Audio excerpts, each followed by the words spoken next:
Hello, my name is Jeff. This is Castle Tutelage, your home defense network. I haven't done something like this for a while. I've been waiting for this stuff to be around for a while, and this is a 9mm 150 grain bullet. All right, and I just started shooting it today, actually, and I spent a crap load of money. I did 200 rounds. That's about $200 worth of lead flying down the range, just to make sure that this stuff goes through these two guns that you see here. Uh, I am a big proponent on the heavier grains, especially the 9mm. Ingus Abdel of CZ fame had an interview like 5 or 6 years ago what he shoots, and he shoots 147 grain at the time bullet because it gives it a lower recoil.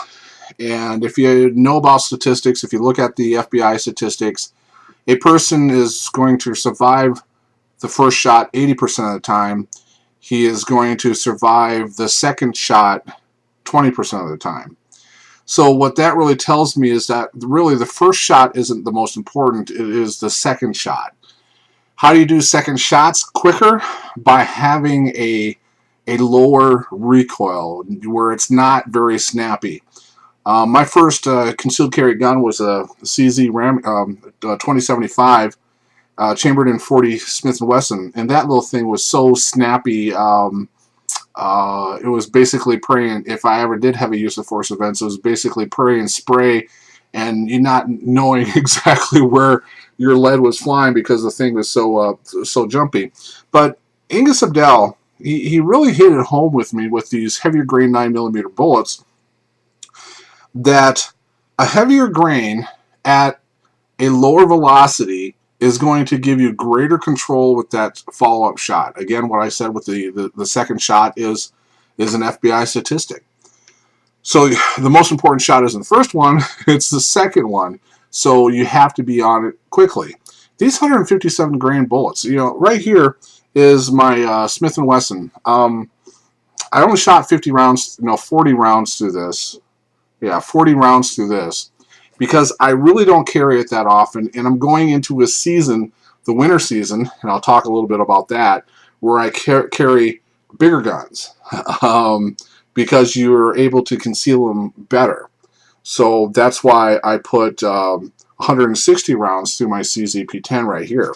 And both guns, flawless. They chewed up these rounds very nicely, especially for the heavier grain sizes of the 150. The reason why I started carrying these is because of Gander Mountain, who went out of business, and that is where I used to get all my my self-defense rounds from. You go in there, they have a bunch of self-defense rounds, and you just go on your merry way. But since they are no longer open, I went across the street to a Fleet Farm where I rarely go in there because it's just so freaking big. The bigger the store, the less apt I am going to go in there. I live 10 miles from the Mall of America, and I'm not going to walk 4 levels of mall to go buy socks and underwear. I'm just not going to do it. But when I went in there, they had these 150 grain bullets. And I've been seeing them, like Tennessee Outdoor 9 did something about, I don't know, a year and a half ago about 150 grain, and I kept my eye on it. And since I do live here in Minnesota, Federal Premium is manufactured here up in Anoka County, so you can get Federal Premium. Federal Firearms are also, their parent company is called Outdoor Vista, or Vista Outdoors, or one of the two, I don't remember.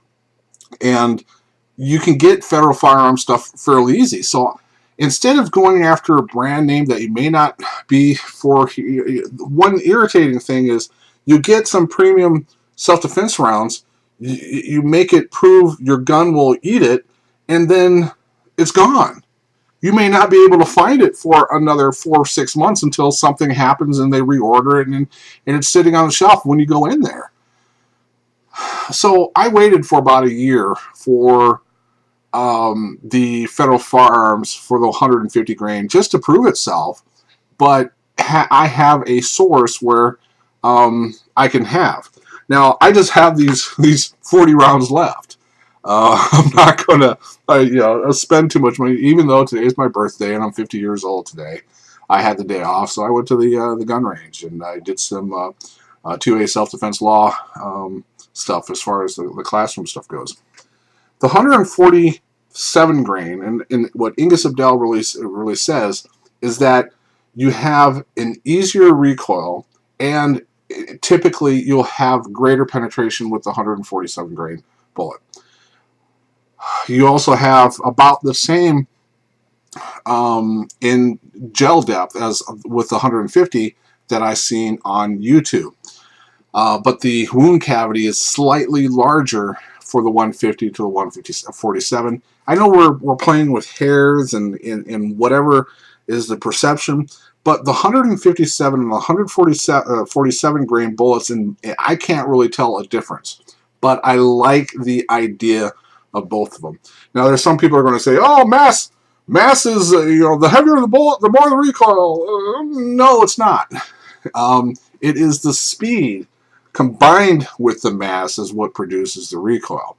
When these bullets, when the 147 and the 150 grain are traveling about 900 feet per second, somewhere in there, it's going to be, and it's subsonic, okay?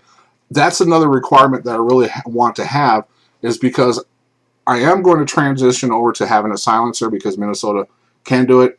I just don't want to pay for everything right now. I'm not going to, the tax stamp and the silencer together and getting the barrel.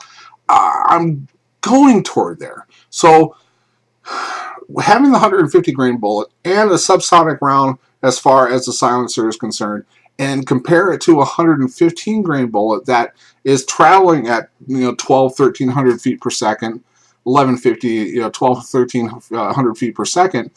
If you do the math, mass times weight equals whatever. Now, I've done a video about 3 years ago.